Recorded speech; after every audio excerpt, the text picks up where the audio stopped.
ધોરણ 9 ઓગસ્ટ 2024 તારીખ 8/8/2024 ના રોજ જે પરીક્ષા લેવાની છે અને તેની વિજ્ઞાનની પ્રશ્ન બેંક છે. કયા કયા ચેપ્ટર્સ છે એ પણ અહીંયા લખેલું છે. ચેપ્ટર નંબર 12 અન્ન સ્ત્રોતોમાં સુધારા. જોઈએ આપણે.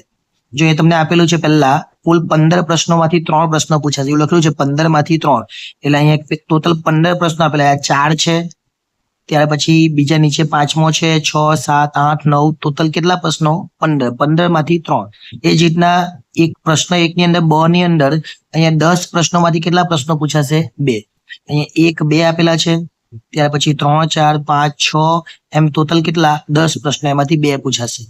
ત્યાર પછી સેક્શન બી, એના 6 ગુણ છે, એમાં પ્રશ્ન 2 નો અ છે, એમાં 10 માંથી કેટલા પ્રશ્નો? 2 પ્રશ્નો. અહીંયા પણ 10 પ્રશ્નો આપેલા છે, એ 10 પ્રશ્નોમાંથી 2 પ્રશ્નો પૂછાશે. પ્રશ્ન 2 ના બ માં પણ 10 માંથી કેટલા પ્રશ્નો? 2 પ્રશ્નો પૂછાશે. તો અહીંયા 10 પ્રશ્નો આપેલા છે, એમાંથી 2 પ્રશ્નો પૂછાશે. એટલે આ પ્રમાણે આપણે તૈયાર કરવાની રહેશે. ત્યાર પછી સેક્શન સી.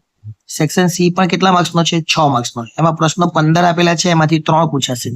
અહીંયા 15 પ્રશ્નો છે, જોઈ લેજો, અને જવાબો પણ આપણને પછીથી મળશે. એટલે આ જોઈ લેજો, ટોટલ 15 પ્રશ્નો છે.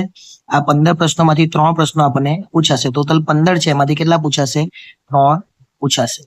એ જ રીતના આગળ જોઈએ. પ્રશ્ન 3, એમાં 5 પ્રશ્નો છે, એમાંથી એક પ્રશ્ન 1 ના 3 ગુણ. આ 5 પ્રશ્નો તૈયાર કરી લેવાના. આ 5 માંથી એક પ્રશ્ન આપણને જોવા મળશે. એટલે આ રીતે આપણે તૈયાર કરવાની રહેશે. ત્યાર પછી સેક્શન ડી. સેક્શન ડી ની અંદર 5 પ્રશ્નો, એમાંથી કોઈ એક પ્રશ્ન જોવા મળશે, એના 2 ગુણ છે. જો અહીંયા 5 પ્રશ્નો આપેલા છે, એ 5 પ્રશ્નો જોઈ લેજો. ત્યાર પછી પ્રશ્ન 4 છે, એમાં કુલ 5 પ્રશ્નો છે, એમાં પણ 5 માંથી કુલ એક પ્રશ્ન પૂછાશે. આ 1 થયો, 2 થયું, 3 છે, 4 છે અને 5. આ 5 માંથી કોઈ પણ એક પ્રશ્ન આપણને જોવા મળશે. એટલે અહીંયા આખી સંપૂર્ણ પ્રશ્ન બેંક પૂરી થઈ. આ પ્રમાણે તૈયાર કરજો, એટલે કોઈ મુશ્કેલી થાય નહીં. આભાર.